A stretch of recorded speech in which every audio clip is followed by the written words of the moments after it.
Hello and welcome back to Lecture 2 of the development of the USA from 1930 to 2000. We previously looked at, I think we left it appreciating whether there was an affluence for all under LBJ's, that's Johnson's presidency, and his Great Society. We kind of come to an end on that point because Johnson refuses to take a second term in office. He only has the one term. So we're now going to look at the consequences of Watergate, the Watergate affair, or the Watergate scandal as it's known. Obviously, to find out the consequences, I think it's quite important that if you don't know of the Watergate affair, then you can't really appreciate its consequences simply on their own. So we're going to go through after Lyndon Johnson's, I was going to say reign, but term of office. The next president is Richard Milhous Nixon, and he's the 37th president of the United States, and he serves from 1969 to 1974. As I put there, he is a Republican, as opposed to, if you remember, I said that Johnson was a Southern Democrat and he knew how to handle those. So he was able to make quite a lot of headway with the civil rights movement. But I mean, we're not going to get bogged down really with Nixon's policies or programs during this time. That might be something we look at when we certainly come across the Cold War in a later lecture. But if I could put Nixon's term of office or term of presidency, by the time we hit 1972, Time magazine had made Richard Nixon their Man of the Year. Why? Well, reasons for that is he'd achieved great relations in extinguishing certain elements of the Cold War, certainly made great relations with the USSR and China. And he also removes a lot of troops out of Vietnam, which is, if you can remember, we were facing over 500,000 of American troops under Johnson's presidency. And if we can just bear that in mind, the 1972 Time magazine accreditation that Nixon was their Man of the Year. 2 years later, Nixon is the first president to resign from office. So we're going to find out about that. And the reason why that is because of the Watergate scandal, which started in the election year of 1972. So I'll just quickly and hopefully clearly just run you through the events of the Watergate affair. Okay. Scandals are not uncommon in politics. I'm sure you could name quite a few if I asked you. If we continue, the Watergate affair was the most serious scandal ever to affect the presidency. And you will kind of, I'll try and make these reasons for that clear as I go along. It created a constitutional crisis which caused people to lose great confidence in their government. And it starts in 1972, the year of the elections. We have to remember here that Richard Nixon, had been in term for one office, and he really wanted to be in term for a second office. He was very well respected. As I'd said earlier, he had made great achievements in the cooling down of this Cold War. Or rather stopping it from escalating. And during this year of 1972, he is well respected, and it looks as if he is going to win the election. So we'll have a look at the reasons and the story behind the Watergate affair before we discuss the consequences. As I've got on screen at the moment, the Watergate complex is a large building in Washington, D.C. And during this time, coming up to the elections in 1972, it's used as the headquarters for the Democratic Party, Nixon being a Republican. Okay? So we'll have a look at the break-in. So around midnight on the 17th of June 1972, there are 5 men which are caught by the security guards, the police of the Washington D.C. building, the Watergate complex, and it looks suspicious. It looks like it is a break-in, and they're wearing surgical gloves. There's also evidence left on a door which does alert the police or the security guards inside the offices that there was a break-in taking place, and they had forced their way in. Reasons for them forcing their way in weren't clear at this time. But the one really to watch out of the 5 men that we have here, James McCord Jr., Virgilio Gonzalez, Frank Sturgis, Eugenio Martinez, and Bernard Baker, is James McCord. Okay? Again, after this break-in, it doesn't really appear to be anything other than them perhaps breaking in, looking for confidential documents, maybe a bit of bugging going on. However, what does come to light, and it's through the reporters more than anything else, is that all of these 5 men are working for what is known as CREEP. Okay, it gets the name. It was CRP, but it has gotten the name, the acronym CREEP now, because it simply stood for the CRP, the Committee to Reselect the President, and that was Nixon's group of supporters, which he put together to ensure his re-election. Okay, it's easier to. It is known as CREEP now, and it's probably easier to remember it as CREEP if you can think of them creeping around this building, planting bugging devices and looking for confidential documents. That would probably help in your revision. So they're the guys from CREEP. Okay. Now, one of these was James McCord, as I mentioned earlier. I circled him in the last slide, and he is the committee's security chief. Okay, so we're starting to think now.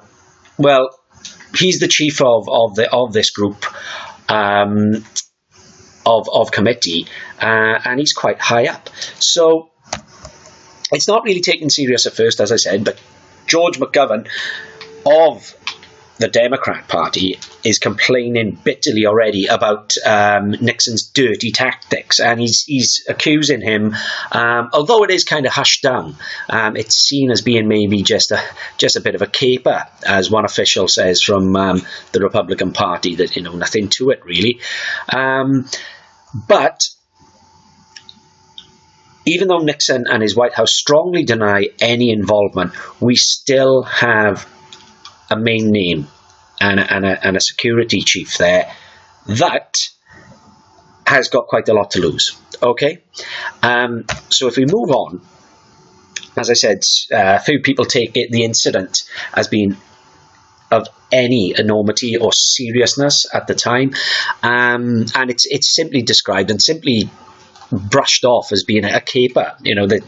This kind of thing does happen in politics, and these guys maybe were a bit headstrong or what have you, and overstepped the mark. But we'll come clean. This is politics can be a dirty business, but the president certainly has washed his hands of it.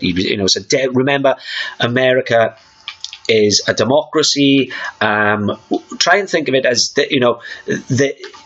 It's not a totalitarian state. There's no censorship, okay? Things are done quite legitimately. Your president is an honourable person. Everything goes by the book. Everything is transparent. So there shouldn't really be any foul play. Certainly by the president, certainly. I mean, he's not a dictator. He's a chosen leader. So going further, as I said, the president does believe it'll just blow over, so there's no major concern from there. And the actual break-in itself in 1972, it has no effect on the upcoming election. Nixon wins this by an absolute landslide. I think it's, if my memory recalls, it is the best result a Republican has received through being voted in by election. Here we go. So it's a landslide. If we look in 1968, when Nixon first comes in against a Democrat, Humphrey, he's looking at 31 million votes. The both of them are in the 31 zone. When it comes to 1972, with Nixon going up against McGovern, as you can see, there's 47 million versus 29, so nearly a 20 million landslide towards the Republican presidency favorism there. Okay, and as I tried to state earlier on, the reasons for this is that Nixon had great respect at this point in time. His visits to USSR and China had brought a virtual end to the Cold War.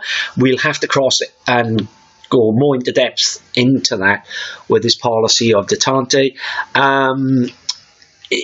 when we reach the Cold War in the lectures there. Otherwise, we'll kind of tailor off there. As I mentioned, he had withdrawn US ground troops from Vietnam. His victory was the greatest of any Republican candidate in history, which had built a lot of confidence in the people as well, that Republicans, can make right decisions, and had swayed over a lot of Democrats in the doing so. So we have the election take place in 1972. However, in January 1973, the Watergate burglars are brought to trial for their break-in. Now, this is really where certain things, even though we have had there's been press coverage, there's been reporters, 2 news reporters have been following this case, and they've made it quite clear that these guys come from the creep part of Nixon's official team. So, as I mentioned earlier on, when James McCord, who's the chief of security of CREEP, is brought in front, he makes allegations that the White House knew about the break-in and cover-up. And these were crucial in pushing investigations to go further, okay? Because you have a voice now that is speaking out against who they work for, the White House. So things start to take a turn for the worse here, because the other representatives of within Congress, they really want to know what is going on here, okay?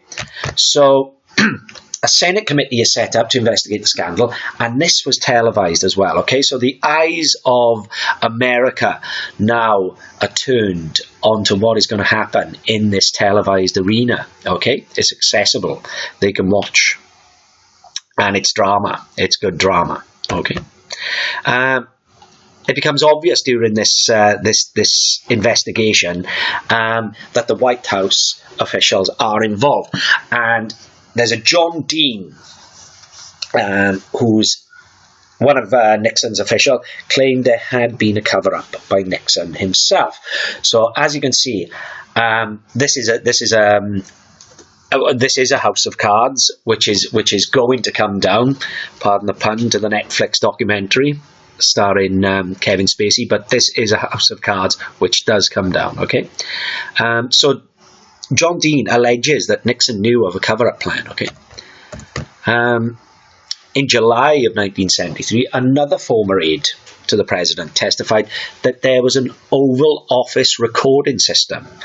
So in the White House, Nixon actually had, I mean, we can have a look at it now. I mean, don't expect it to be anything from Mission Impossible or the Bourne Identity. We are looking at 1973. I wasn't even born here. It's probably, I haven't got anything to scale there, but it's probably the size of maybe an Xbox One, maybe a little larger. Okay, and that it was installed and operated by the Secret Service. So we have already suspicions of a president using institutes and services and basically abusing or taking advantage of systems set up in the Constitution which are not what is the word I'm trying to look for here? It's certainly against the Constitution. Okay, freedom of speech, monitoring certain people's calls, and basically having a kind of Big Brother sense about it, okay, where there isn't freedom anymore. Okay, so we'll just continue, and it is mentioned by his aide that Nixon probably had this installed to record things for posterity for the Nixon Library. Okay. So he could return to it and bring things up. So it's quashed, or was attempted to be quashed by quite harmless and just posterity. But as soon as this is mentioned, of course, this investigation is televised. So, well, if there's nothing wrong with these tapes, let us hear them. Okay. Well, it sets off a chain reaction, which samples of these tapes are requested, okay? And of course, if there isn't anything wrong with them, then you can produce them. Nixon, however, refused to do this, claiming executive privilege, okay? Claiming that there could be certain things that he wouldn't want to come to light. Nothing harmful, but certain things that, now again, well, if everything is fine, certainly members of Congress can look at it, and we don't have to televise them straight away. So it gets to a point where he refuses again, and is issued with a subpoena for what has become known as the White House tapes. This has backed him into a bit of a corner. And this year, when the president does it, it means that it is not illegal. This is something that happens in a later interview with David Frost. And there's a film, Frost versus Nixon, which, funnily enough, I watched JFK recently after researching this because I hadn't seen it for a while. But the Frost versus Nixon film is again, excellent drama. But that takes place after this event. This is actually when he has resigned, and he kind of comes clean in front of David Frost on a one-to-one interview on the Frost interview show. However, let's return to the White House tapes, and eventually they are produced, but there's two missing. And there's a reason why those two are not produced straight away. And the ones that do turn up have been heavily edited. Okay, so there's quite a fracas here about what was on there, what was said. One is missing 18 minutes. Okay, once it's gone through specialists, they can prove that there's 18 minutes of missing evidence. So things start to look even worse there. But the unedited tapes are now demanded, and they are delivered. Okay, and this is really what shocks everyone, because they showed that he had been involved in a dirty tricks campaign and had repeatedly lied throughout the investigation. He speaks. Another thing that shocks the public is his use of profanity, his use of swear words. Okay, I've used a little cartoon to try and capture this. This is DeMora and Russo, the Crookston tape, which was to bring down government officials in another part of America. And it's the same sort of thing. You can the caption here is expletive, blanked out swear word here. Amateurs, those that don't learn from history are damned to pre-record it, or re-record it rather. And it's exactly what happened to Nixon. The evidence was there. He's swearing. He is brokering deals. There's plenty of videos out there. You can see. You can find the White House tapes. The best or the worst one for Nixon would be the smoking gun tape, where he is actually, and these are one of the two, where he is discussing on tape his cover-up of. Or his means to not only cover up, but his means to win the investigation or clear his name of this investigation through using dirty tactics, okay, and paying people off. So even if he didn't know about these 5 members of his creep team of his committee to re-elect the president, even if he didn't know anything about that initial break-in of the Watergate complex and the interference with the office there of the Democratic Party, now it doesn't really matter, because he can't dissuade the public. He is guilty. He's caught on tape actually trying to manipulate the there's one point where he's trying to get a member of Congress to get rid of or not submit the tape or drop the subpoena, and that member, there's so many actually, but the first member resigns, doesn't want to do anything, no, sorry, I'd rather resign. He tries another official of Congress, they resign. I think there's 2 more, they all resign, and it is with this that he's just creating more and more damage and more tension onto these tapes, which are far from innocent, okay? So in 1974, Congress decided to impeach Nixon. Impeach is where you are asked to leave as president. Now, as I said, he resigned. So he jumps before he is pushed. And these impeachments could have been brought about by using the evidence of Nixon obstructing the Watergate investigation, as I've said, his misuse of power, and the violation of his oath of office, which he swore in to serve and the people with a sense of freedom and democracy. In a nutshell, the president of the USA was caught on tape attempting to obstruct justice, okay? And that is what I mean by going against the Constitution, okay? Freedom, liberty. In the interest of the nation, Nixon resigns. That is what he said, okay? It goes along the lines of, I'll resign so the country or my great nation can get on with it, rather than me be impeached and the president have to deal, the future president have to deal with all of this. The nation does not need that at the moment. So you can make your own mind up whether that's the best thing to do. A little bit of an iconic picture is Rosemary Woods. This is Nixon's secretary, and she, certain attempts or certain excuses of how those 18 minutes or those little snippets were missing off the tapes was,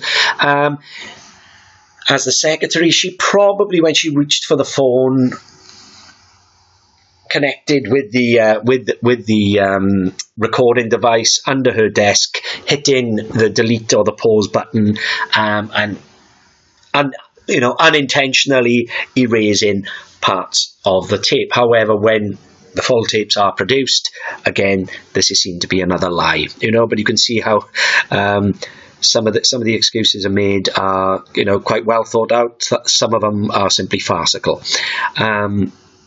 Here's a picture of Nixon leaving the White House on Marine One, the helicopter. And if we can now discuss the effects of the scandal, they're all here really for you to pause, have a good look at yourself. But if I simply go through, in the future from Watergate, the public's attitudes towards politicians is greatly affected. It's greatly undermined. The confidence is not there anymore. I got a few statistics which will be coming up from a public opinion vote, and you'll see how it majorly drops. Again, it becomes synonymous. Anything Watergate or what have you, the name Gate is added to. Irangate, the scandal of 1987. There's others that have happened in the press. As my head is focusing on this at the moment, I can't really draw any of those to memory. But the attitude towards politicians in general is affected. It declines. The respect of politicians declines. It doesn't do any politician any favour there. As I mentioned, the Constitution, the Watergate scandal seemed to show how well the legal and political system worked, okay? So even though it went against the Constitution, or Nixon went against the Constitution, there was still justice. So perhaps if I did have a little marker here, perhaps I should have put this in green. That can go as a red, as a negative, but this certainly can be seen as a positive because it shows that the legal and the political systems are strong and just in America at that time.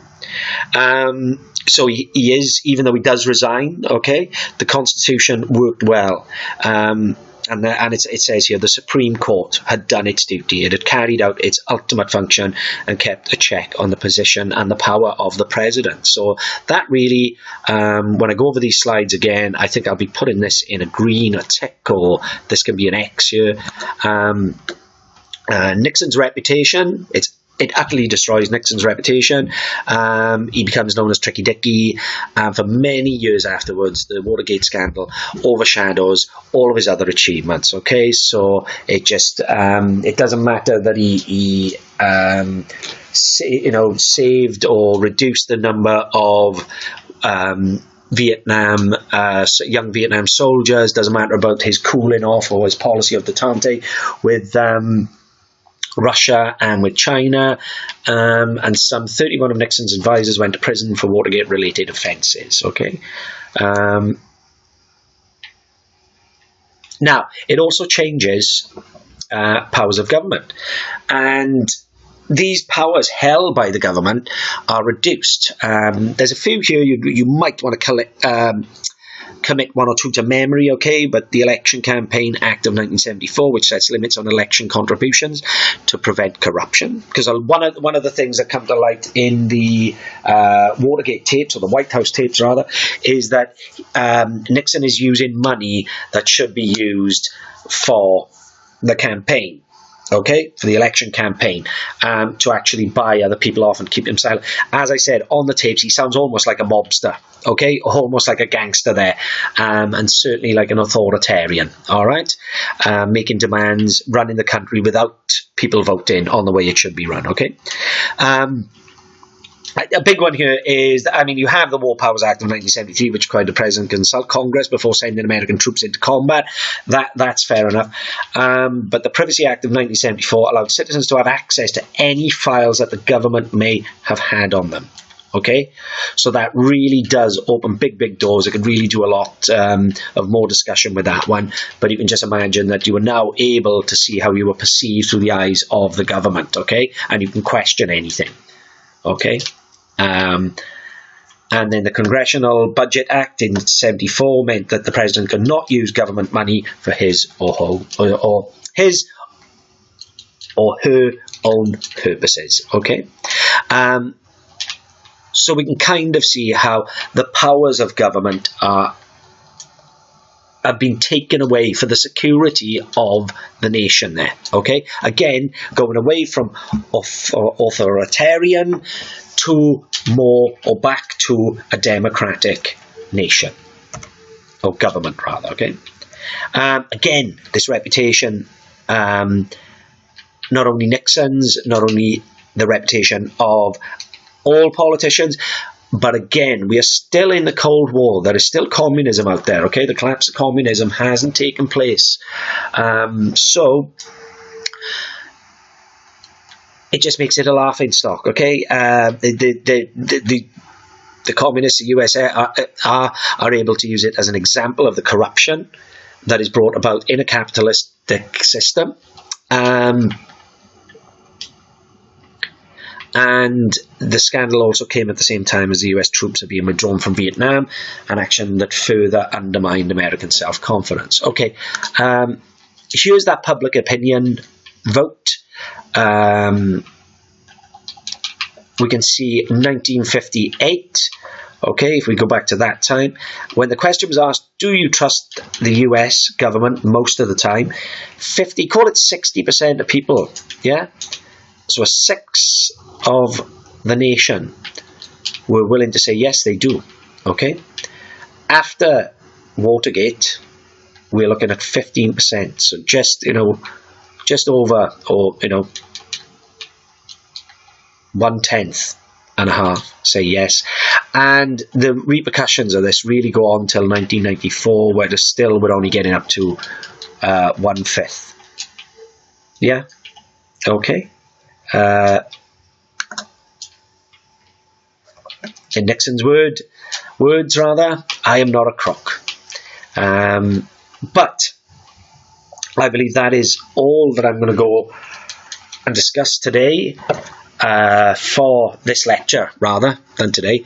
Hope you enjoyed it, and I hope I made that a little bit more clear and simplified things for you. As I said, it's the consequences that they will ask you upon, but without knowing the story or the details of the Watergate affair, it's very, very hard just to see how these had an effect on the nation, the government, and the individual when it comes to trusting the powers of government or the powers of presidency. Okay, thank you very much, and I will see you in the next lecture.